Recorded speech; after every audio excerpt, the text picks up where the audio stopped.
Do you want to answer any of the comments made? Not at this stage, no, sir. Not at this stage.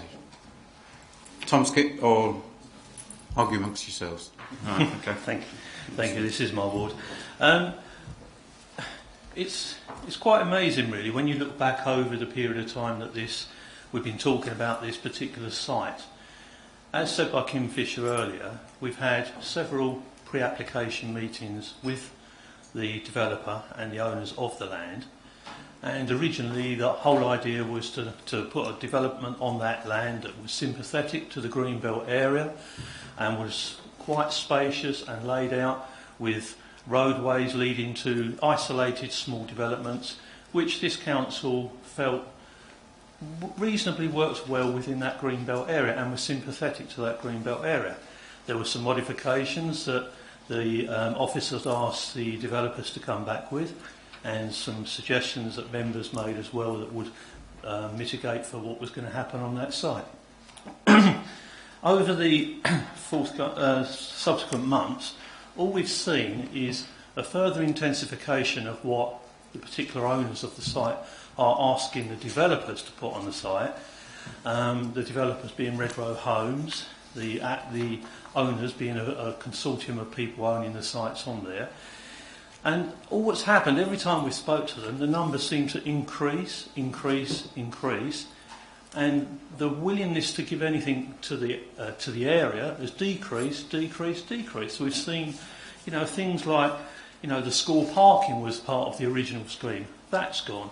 We're promised a few bat boxes and bird boxes, and the badgers are supposed to pack up their bags and move on.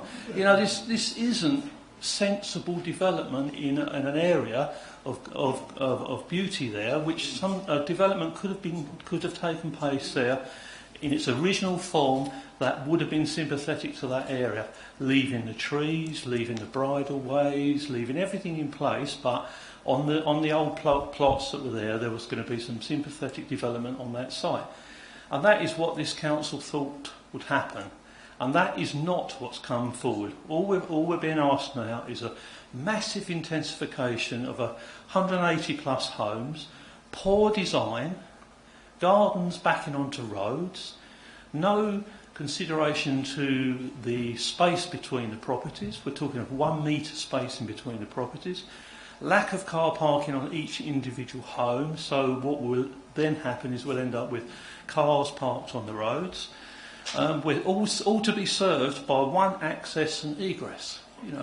Every home with possibly 2 cars will come in and out of one position instead of dissipation amongst other roads, which was again part of the original design. That's all gone. Also, the affordable homes that we were told we would get sort of 30%, we're now told it's 10%. So all I can say is I'm very, very disappointed with this application.